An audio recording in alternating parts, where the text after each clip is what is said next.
Ndabashimiye cyane kandi mbahoza ku mutima.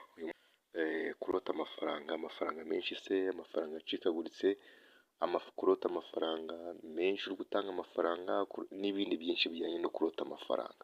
Ndabakunda cyane, reka dutangire ku nzozi za mbere. Inzozi zisobanuye kurota ufite amafaranga menshi. Kurota ufite amafaranga menshi bisobanuye ahanini icyizere mu buzima bwawe,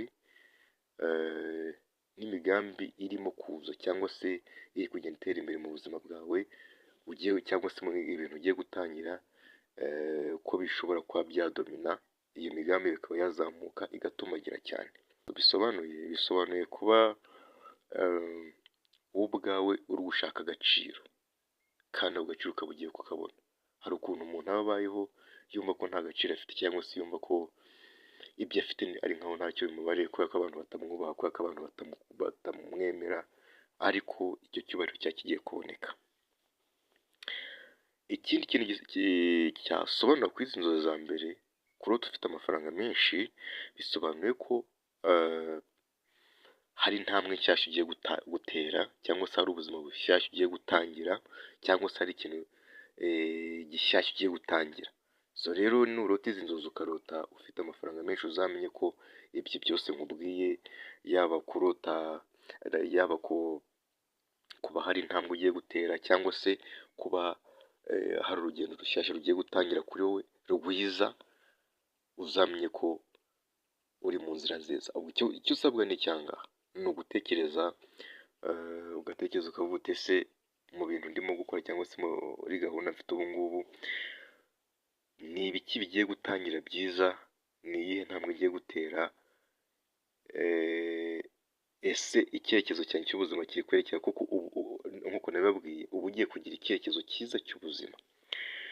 Izi nzozi rero muri rusange, mu magambo makeya, ni inzozi nziza z'iterambere ndetse n'ubutsinzi. Kurota ufite amafaranga menshi bisobanuye inzozi nziza, cyangwa se bisobanuye iterambere, n'icyerekezo ndetse n'ubutsinzi. Ni iterambere n'ubutsinzi mu magambo makeya. Twagiye ku nzozi za kabiri, cyangwa se ku ngingo ya kabiri ivuga kurota ku mafaranga. Ingingo ya kabiri ni ukurota utanga amafaranga, kurota uha abantu amafaranga, uha abavandimwe, ababyeyi bawe, inshuti zawe, abantu utazi, kurota ubaha amafaranga. Akenshi biba bisobanuye ko uri gutakaza igihe, cyangwa se amarangamutima, cyangwa se imbaraga zawe ku bintu runaka. Nurota izi nzozi uzacekinge, urebe mu buzima ubayeho bwa buri munsi, urebe niba utari gutakaza igihe, amarangamutima yawe, ndetse n'amafaranga, ndetse n'imbaraga. Ukareba niba utari kubitakariza ku bantu runaka, cyangwa se ku bintu runaka.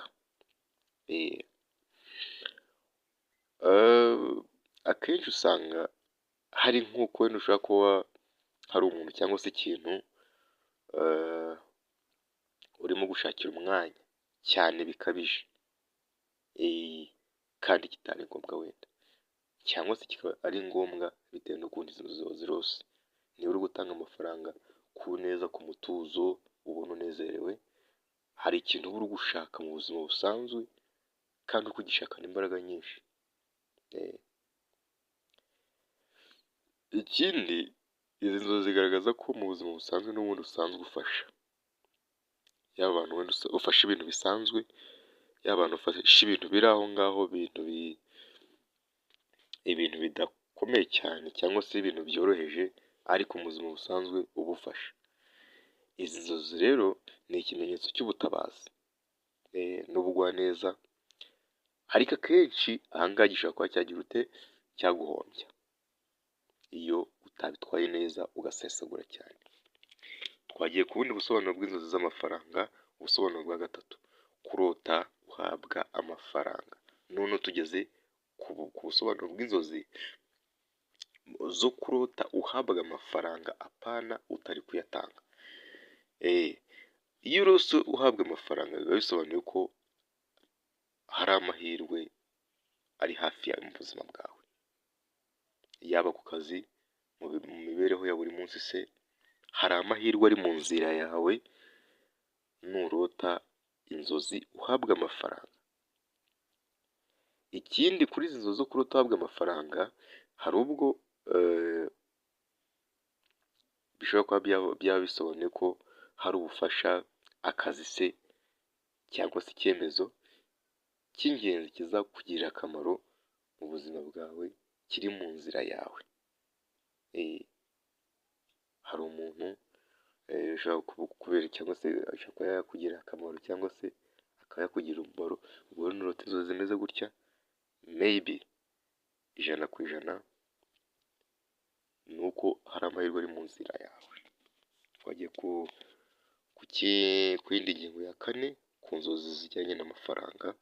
Indi ngingo ya kane rero ni ukurota wabuze amafaranga cyangwa se washiriwe. Kurota wataye amafaranga, yego, cyangwa se kurota washiriwe, bisobanuye cyangwa se bishatse gusobanura impungenge. Icyo ni kimwe. Kabiri, kwibaza ku mibereho. Gatatu, kugira intege nke. Kane, guhangayikishwa n'ejo hazaza. Inzozi nk'izi ngizi rero ntabwo ziba zisobanuye ubukene. Hari ukuntu abantu bashobora kuba babyitiranya. Ntabwo ziba zisobanura ubukene, ahubwo zivuga ko ibyo ngibyo nkubwiye haruguru: impungenge, kwibaza ku bintu runaka, kwigirira icyizere gikeya cyangwa se kubura icyizere mu buzima bwawe, no guhangayikishwa n'ejo hazaza.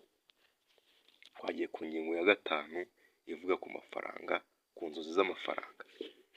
Ingingo ya gatanu rero ni ukurota amafaranga ashaje, yacitse cyangwa ariho umwanda runaka. Ntabwo mvuze umwanda amazirantoki, mvuze umwanda kuba ubona amafaranga yanduye, ariho ibitaka, ariho ibintu by'imikara, nyine ubona amafaranga asa nabi.